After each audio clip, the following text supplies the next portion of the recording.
there's some reluctance from his side. Sometimes, there we go. You can see how the venom squirted into the jar there.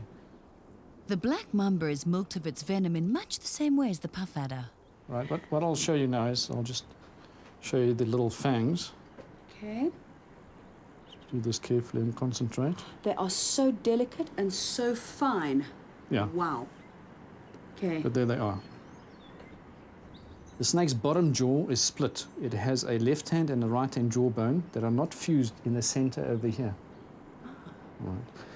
When the snake swallows its prey, the bottom jaw separates and the end of the windpipe is able to protrude and the snake is able to breathe while it's swallowing its prey. So that's amazing. That's an incredible adaptation. Yes. I guess snakes have to be well adapted because essentially they're just a big mouth powered by a whole lot of muscle. Other feeding adaptations include unattached ribs to swallow large prey and powerful digestive juices because snakes can't chew.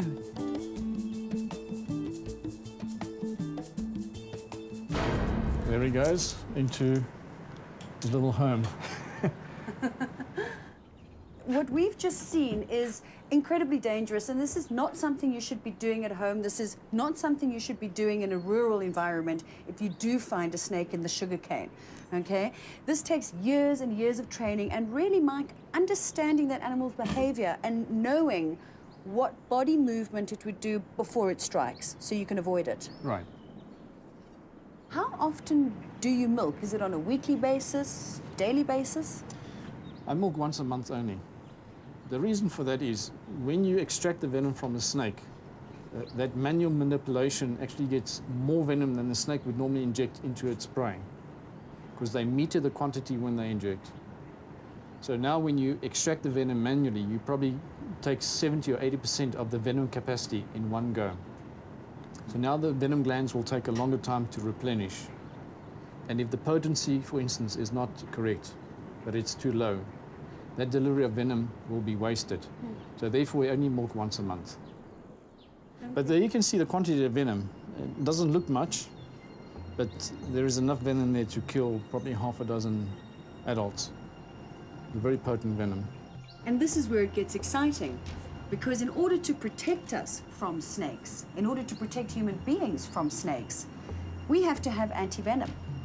And antivenom is manufactured directly from that venom. Stay with Wild Limited as we learn all about how to save lives. This could be our last chance to see. She's searching for the truth. Before we explore antivenom production, let's milk my favorite snake, the Wrinkles. Bringing out the heavy-duty gear. Well, these snakes have the ability to spray their venom in your eyes as a defense, and so we use these face shields to protect our eyes. Okay, well, in that case, I think I'll just take a step back and ask you questions from kind of behind camera. Good idea.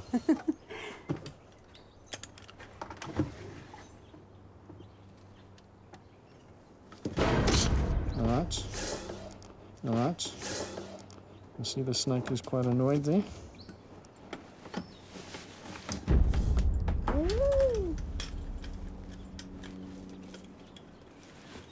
Okay, the snake. Look at that, he's playing dead. He's playing dead already, oh, that is absolutely perfect. Yeah. Now, what's fascinating, the reason why that Wrinkles is playing dead is because he's fearing for his life. That's a protection mechanism, Mike. Yes, what they're doing is they're playing for time, really, you know. So that's what they do this for. And I can tell you this has fooled many dogs and many human beings. So it is an effective method of defense. Prevention is certainly better than cure, so go on, arm yourself with knowledge. If you understand the basics of snake behavior, you can limit the chance of being bitten. Remember, each species has specific behavior, so when a Wrinkles plays dead, walk away. It's not really. All right, so if he wants to bite, we will let him bite. Oh! You can see how the venom is squirting in there.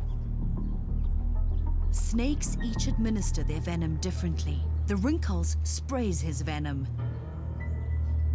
The puff adder shoots it, and the mamba injects it. But regardless of how it reaches its target, it's all deadly. This is one of the species I was bitten by. This was the last bite I received, was in 1972 from a Runkel's. Was it a very painful bite? The venom does cause pain, yeah, but I was lucky. I wasn't bitten properly. Mike, you've also been bitten by the puff adder. Were you at any moment fearful that you were going to die? With a puff adder bite, definitely, yes. There are no accurate statistics, but we do know between 30 and 80 per 100,000 people are admitted to hospitals annually for snake bites. That's many thousands of people per year. Now we understand the need for anti-venom. Without it, many of these snakebite victims would die. Ironically, our deadliest enemy is also assisting in saving us. Mike, what's the process once the snake has been milked? This venom you can see is a fluid. This venom is then desiccated. So the active components then remains behind, and that is what I sell, dry snake venom. That is how I deliver it to the anti-venom unit. Mike is one of many suppliers that provide dried snake venom to the anti-venom unit for the making of snakebite serum. Here, horses are injected with small amounts of snake venom over many months to build up resistance. Horses metabolize the venom and produce antibodies. Then, just as human beings donate blood regularly, so do the horses. The plasma containing antibodies is then separated from the blood cells, purified and processed. And these antibodies are the life-saving proteins that neutralize the lethal effects of venom in snakebite victims. The manufacture of antivenom is a scientific and highly controlled process. But antivenom is critical in South Africa with its high number of dangerous snake species. And then I also keep boomslang for the monovalent antivenom. There are different types of antivenom, and snake bites must be treated with the right one. Boomslang bites, for example, are treated with a very specific monovalent antivenom to counteract the hemorrhaging effects. A single polyvalent snakebite antivenom is used for dangerous adders, cobras, mambas and Runkel's. But whatever the type of antivenom, it should only ever be administered in a hospital by qualified medical staff, as some people are highly allergic to its protein properties. This is potentially more dangerous than the snakebite. Mike, it sounds to me like snakes are in service to humankind. Do you see snakes as a friend or a foe? Look, I know that there are very dangerous snakes out there, and people do get bitten. But if people take basic precautions, they can avoid a lot of snake bite. Once you understand the place that snakes have their role in nature, you'll understand that you shouldn't just destroy everything as you find it. An integral link in the web of nature, snakes should be respected rather than persecuted.